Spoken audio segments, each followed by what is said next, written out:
The ANC is today holding a meeting with the provincial structures of KwaZulu-Natal and Gauteng following their poor performance during the 2024 national elections. Let's now bring in political analyst Khanyi Magubane to weigh in on these developments. Khanyi, a very good afternoon to you, and of course, thank you so much for your time. So this meeting, which is underway at the moment in Boksburg, is long in the making, quite frankly, considering just how the party secured just 70% of the vote in May elections in KwaZulu-Natal. I mean, that's a significant drop from what we saw in 2019.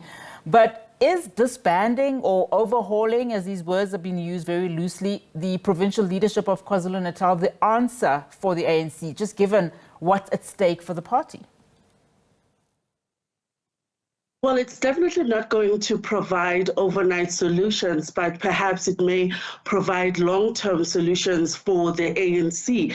I think it's important for us to just dissect perhaps some of the hot potatoes or the hot points that we can look at in terms of the leadership of the ANC provincially under Usboniso Duma. We know that it has been a very difficult relationship between the alliance partners of the ANC.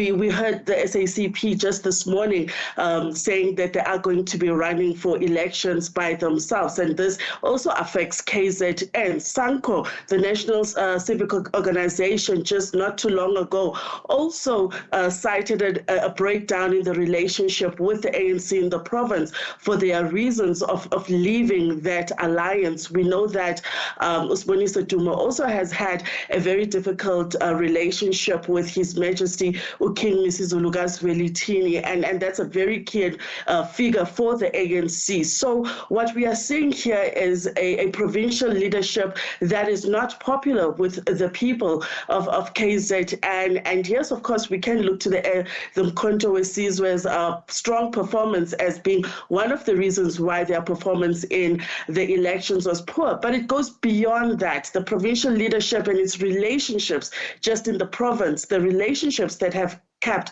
the ANC strong in the province are at an all-time low.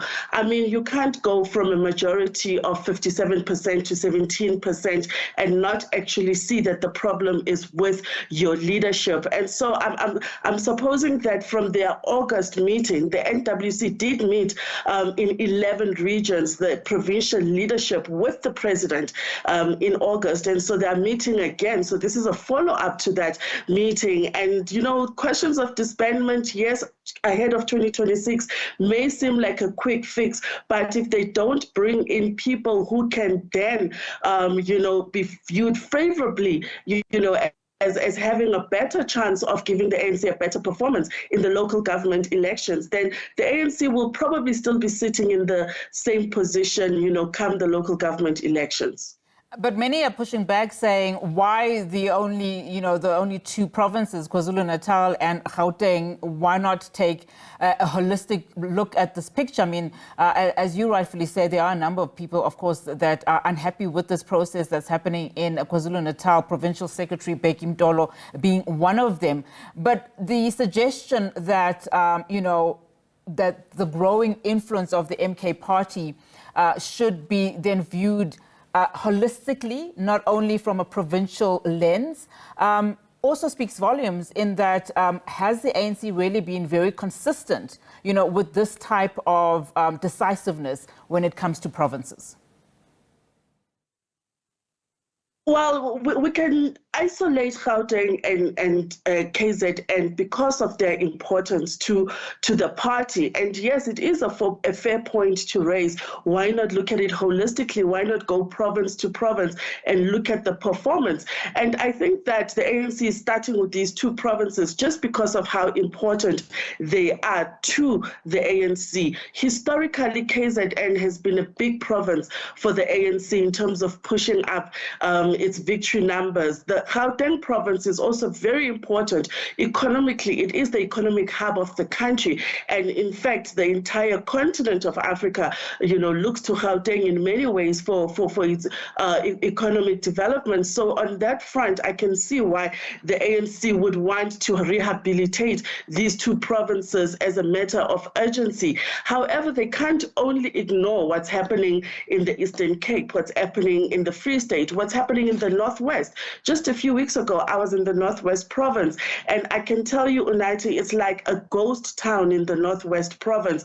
Issues of service delivery, issues of leadership, issues of political will, are desperately needed. And as such, I hope that the National Working Committee, in dealing with these two provinces, will not forget that there's other supporters that need to be brought back to the center, that need to be brought back into their confidence, because Floyd Shivambu, as the Secretary General of the Mkhonto Wesizwe, is on a mission, a nationwide mission to really grow the footprint of the country. So if the ANC thinks that, there are problems with the MK only in Gauteng and in KZN, then, it would be very short-sighted of them, because the, MK has a national footprint that they're trying to build. So wherever the ANC goes, by the time it's national government elections in 2026, the MK is going to be practically everywhere. So how does the ANC come up with a strategy that goes beyond the MK, that goes beyond other parties,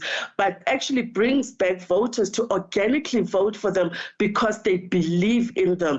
Voters make emotional decisions. You can take out reports that say, yes, it was the MK that chipped away at our numbers, and yes, it's true.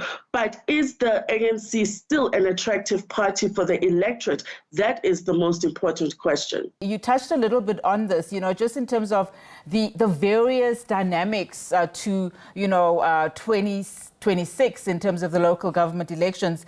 In light of the various breakdowns in relationship with its alliance partners, namely the SACP, which has been very critical of the GNU, saying yesterday that it will be running in the 2026 elections. We've heard this before, of course, before the 2024 elections, but saying that it will aggressively push its socialist transformation agenda. Just your take on that, the utterances made by the SACP, and also the relationship going forward with some of its alliance partners. Well, I think when Salima Paila spoke and said that they've alerted the national leadership of the ANC that they intend on running for the elections by themselves, I think it's a great loss to the ANC, because this is an alliance that is just about 30 years old. From 1994, there's always been an understanding, a synchronization between the ANC and its alliance partners to be in agreement in terms of their policies, in terms of the outlook for the labor movement, in terms of job creation.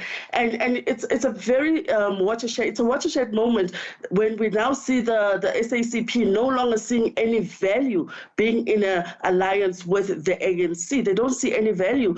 They don't see how jobs are being created. They don't see how their own constituents are benefiting from this alliance. And I think it's going to serve a further blow, a heavy blow to the ANC even further, because all that direction, they were going to take the voters in the ANC's direction, as they usually did, the SACP. But now that they are pushing their own electoral campaign, then we see the ANC is going to lose numbers even more.